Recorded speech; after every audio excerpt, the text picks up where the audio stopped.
அட்டகாசமான சுவையில் முட்டை கிரேவி ரெசிபி தாங்க நம்ம பார்க்க போகிறோம். இந்த மாதிரியான ஒரு டேஸ்ட்லேயும் பதத்துலேயும் கண்டிப்பாக வீட்டில் செஞ்சுருக்க மாட்டீங்க. ஹோட்டலில் மட்டுமே இந்த மாதிரியான ரெசிபி கிடைக்கும். இட்லி, தோசை, சப்பாத்தி, ரைஸ்னு எல்லாத்துக்குமே ரொம்பவே சூப்பராக இருக்குங்க. வீட்டில் ஒரு தடவை செஞ்சு கொடுத்துட்டிங்கன்னா அடிக்கடி செய்ய சொல்லி கேட்பாங்க. அந்தளவுக்கு ரொம்பவே ருசியாக இருக்கும். மிஸ் பண்ணாமல் இதை ஒரு தடவை ட்ரை பண்ணி பார்த்துடுங்க. எப்படி செய்கிறதுன்னு பார்க்கலாம் வாங்க. இதுக்கு முதல்ல 3 வெங்காயத்தை இது போல் கட் பண்ணிவிட்டு மிக்ஸர் ஜாருக்குள்ள சேர்த்துக்கோங்க.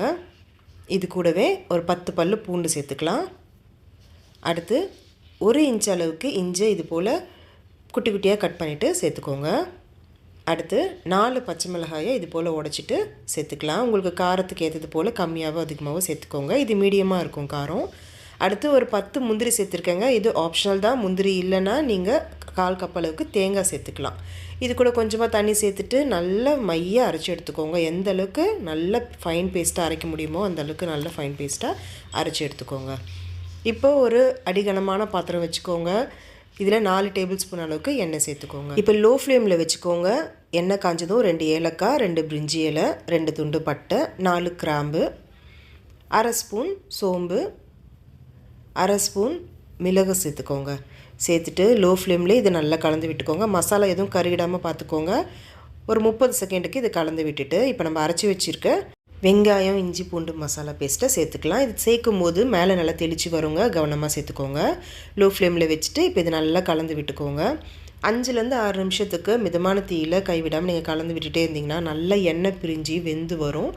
வெங்காயத்தோட நிறம் மாறி வருங்க. அந்த அளவுக்கு இதை நல்லா வதக்கி விட்டுக்கலாம். அப்போ தான் நமக்கு இதோட சுவை ரொம்பவே நல்லாயிருக்கும்.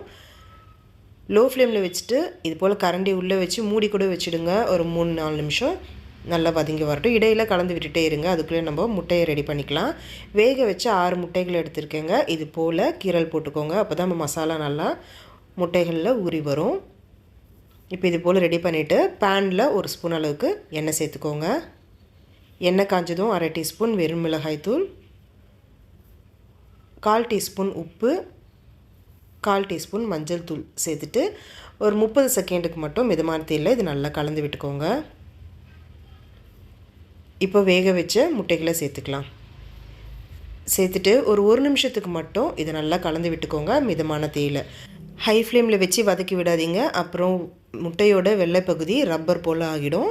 1 நிமிஷத்துக்கு மிதமான தீயில் கலந்து விட்டுட்டு இப்போ இது தனியாக எடுத்து ஒரு பிளேட்டில் எடுத்து வச்சுக்கோங்க. இப்போ வெங்காயம் பாருங்கள் நல்லா வதங்கி எண்ணெய் பிரிஞ்சு வந்திருக்கு பாருங்கள். உங்களுக்கு பார்க்கும்போதே தெரியும் நல்லா நிறம் மாறி வந்திருக்கு. இப்போ இதில் நல்லா கலந்து விட்டுக்கோங்க. கலந்து விட்டுட்டு இப்போ அடுத்ததாக ஒரு பெரிய சைஸ் நல்லா பழுத்த தக்காளியை இது போல் பெருசாக கட் பண்ணிவிட்டு சேர்த்துக்கோங்க. பொடியாக நறுக்கிட வேண்டாங்க. இது போல் பெருசாக கட் பண்ணிவிட்டு சேர்த்துட்டு நல்லா கலந்து விடுங்க. தக்காளி நல்லா வெந்து குழஞ்சி வரணும்னு அவசியம் கிடையாதுங்க. ஒரு 3 நிமிஷத்துக்கு மிதமான தீயில் நல்லா வதக்கி விட்டிங்கனாலே போதும். பாருங்கள் இப்போ ஒரு 3 நிமிஷம் ஆயிடுச்சு. இப்போ இந்த ஸ்டேஜில் நம்ம மசாலாலாம் சேர்த்துக்கலாம். 1 டீஸ்பூன் அளவுக்கு சிக்கன் மசாலா சேர்த்துருக்கேங்க. நீங்கள் எந்த பிராண்ட் மசாலா வேணாலும் சேர்த்துக்கலாம். அடுத்து 1/2 டீஸ்பூன் மிளகு தூள் சேர்த்துக்கோங்க.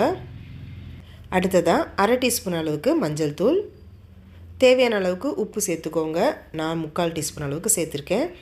சேர்த்துட்டு லோ ஃப்ளேமில் வச்சு இப்போ இது நல்லா கலந்து விட்டுக்கோங்க.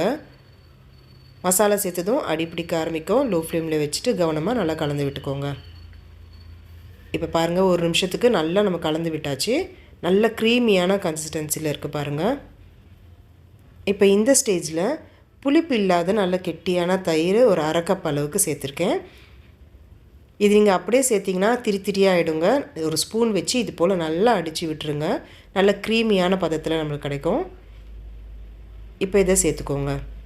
சேர்த்துட்டு இப்போ இது நல்லா கலந்து விட்டுக்கோங்க. 1 நிமிஷத்துக்கு இது நல்லா கைவிடாமல் கலந்து விட்ட பிறகு இப்போ இந்த ரெசிபிக்கு தேவையான தண்ணி சேர்த்துக்கலாங்க. நான் மிக்ஸர் ஜார்லேருந்து 1 கப் அளவுக்கு தண்ணி சேர்த்துருக்கேன். இப்போ இதை நல்லா கலந்து விட்டுக்கோங்க. 1 கப் அளவுக்கு தண்ணி சேர்த்திங்கன்னா உங்களுக்கு நல்ல க்ரீமியான பதத்துக்கு இந்த குருமா கிடைக்கும். பாருங்கள் இந்த அளவுக்கு நல்லா க்ரீமியாக இருக்கும். அடுத்ததாக 1 ஸ்பூன் அளவுக்கு கசூரி மெத்தி சேர்த்துக்கோங்க. கசூரி மெத்தி சேர்க்கும் போது நல்ல ஒரு மனம் வரும். மிஸ் பண்ணாமல் இந்த கசூரி மெத்தி சேர்த்துக்கோங்க. இப்போது 1/2 கப் அளவுக்கு திக்கான தேங்காய் பால் சேர்த்துக்கோங்க. ஃபஸ்ட்டு பால் எடுப்போம் இல்லையா, தேங்காயிலேருந்து ஃபஸ்ட்டு பால், அதை நீங்கள் சேர்த்துக்கிட்டிங்கன்னா இந்தளவுக்கு உங்களுக்கு திக்கான ஒரு கன்சிஸ்டன்சியில் கிடைக்கும். இப்போ இதை நல்லா கலந்து விட்டுக்கோங்க. கலந்து விட்டுட்டு மூடி வச்சுடுங்க. ஒரு 3 நிமிஷத்துக்கு இது நல்லா கொதி வரட்டும். இப்போ 3 நிமிஷம் கழித்து பார்க்கலாம். கிரேவி நல்லா திக்கான கன்சிஸ்டன்சியில் சூப்பராக ரெடி ஆகிடுச்சு பாருங்கள். இந்த ஸ்டேஜில் உப்பு சரியாக இருக்கான்னு பார்த்துக்கோங்க. தேவைப்பட்டுச்சுன்னா நீங்கள் சேர்த்துக்கலாம். அதே போல் தண்ணியும் உங்களுக்கு இன்னும் கொஞ்சம் வேணும்னாலும் சேர்த்துக்கலாம். இப்போ நம்ம வறுத்து வச்சுருக்க முட்டைகளை சேர்த்துக்கோங்க. சேர்த்துட்டு இப்போ இது நல்லா கலந்து விட்டுக்கோங்க. இந்த கிரேவியில் இருக்க மசாலா எல்லாம் முட்டைகளில் ஊறி வர்றதுக்காக மூடி வச்சுட்டு 2லேருந்து 3 நிமிஷத்துக்கு நல்லா கொதி வர வச்சிடலாம். இப்போ 3 நிமிஷம் கழித்து ஸ்டவ் ஆஃப் பண்ணிவிடுங்க. நல்லா தாராளமாக பொடியாக நறுக்கின கொத்தமல்லி தூவிட்டு கலந்து விட்டுட்டு இறக்கிடுங்க. அவ்வளோதாங்க, செம்ம டேஸ்ட்டில் இருக்கும். மிஸ் பண்ணிடாதீங்க. இட்லி, தோசை, சப்பாத்தி, ரைஸ்னு எல்லாத்துக்குமே அவ்வளோ நல்லாயிருக்குங்க. எப்பவும் போல் முட்டை கிரேவி பண்ணாமல் இது போல் க்ரீமியான கன்சிஸ்டன்சியில் ஹோட்டல் ஸ்டைலில் வீட்டில் செஞ்சு பாருங்கள். வீட்டில் எல்லோரும் ரொம்ப விரும்பி சாப்பிடுவாங்க. செஞ்சு பார்த்துட்டு எப்படி இருந்துச்சுன்னு சொல்லுங்கள். வீடியோ பிடிச்சிருந்துச்சின்னா லைக் பண்ணிவிட்டு உங்கள் ஃப்ரெண்ட்ஸ், ஃபேமிலி எல்லாருக்கும் நிறைய ஷேர் பண்ணிவிடுங்க. Thank you friends.